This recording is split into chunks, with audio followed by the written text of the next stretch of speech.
Welcome to our few minutes together on the Parsha.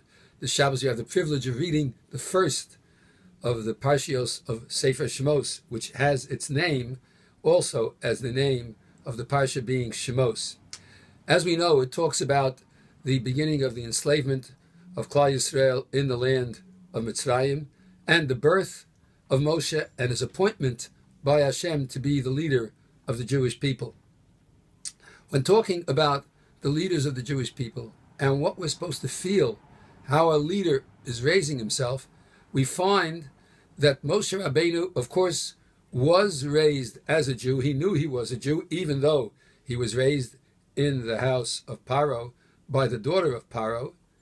But as he grew up, the Pasuk says in Perik Beis, Pasuk Yud Aleph, Vayehi bayomim hahem, it was in those days, Vayigdal Moshe, and Moshe grew great. Vayetze elechov, and he went out to his brothers. Vayar b'sivlosam, Vayar b'sivlosam, and he saw their burdens. The Hamek Dover points out that this was not a one-shot deal. It doesn't say Vayehi bayomahu, and it was on that day, but it says Vayehi bayomam hahem. It was in those days. It was the practice of Moshe Rabbeinu in those days as he grew greater. And as Rashi points out, Vayigdal him means Ligedula, that he got greater in terms of being appointed an official, and he became a mature adult who was capable of seeing what the situation was. It says, Vayigdal Moshe, in all those days, he went out, Vayetze elechov, he went out to his brothers. Now he knew that the Jewish people were his brothers, and he knew that they had a tradition of worshiping only one Hashem, as was taught to them by their parents, because he was, after all, a Jew and was given all the education as a Jew to know about his upbringing. As the Torah tells us, his mother herself nursed him, and obviously there was a contact and there was ongoing education, and he felt to go out amongst his brothers. But the Pasuk says, when he went out to his brothers, Vayar b'sivlosam, he saw their burdens. He saw what they had to bear and the difficulties they had.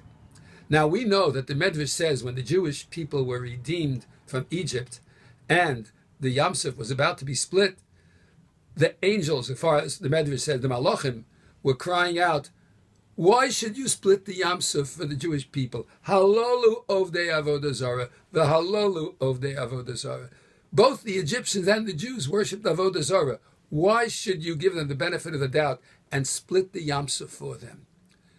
Moshe Rabbeinu, when he went out to his brothers, he did not see how far removed and how far away they were from the Torah, how far away from worshipping Hashem they were, that they themselves worshipped avodah zarah. He didn't see that when he went out to his brothers.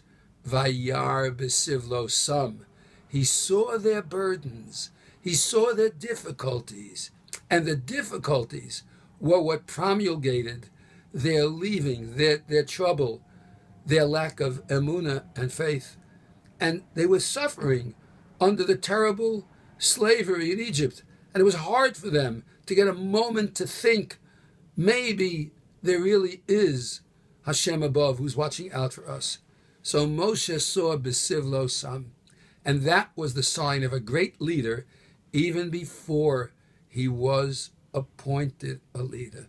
The Belzer Rebbe Zal points out that because of Vayar b'sivlosam, he saw their burdens. He focused on all that they had to endure and recognized the great positive qualities that they had that were being submerged by all the troubles they had. That was what those were the feelings that made Moshe Rabbeinu capable of being the shepherd of the Jewish people.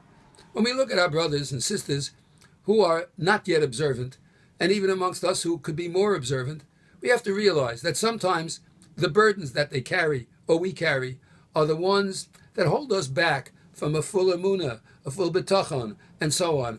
And what we need to do is be leaders and sympathize and recognize what the burdens are. And if we see those burdens, we will be stepping into the shoes of Moshe Rabbeinu. We will be just like Moshe, who cared and worried about the burdens of the Jewish people and saw that that is what got them down. The burden of the Jewish people in the world today is well known.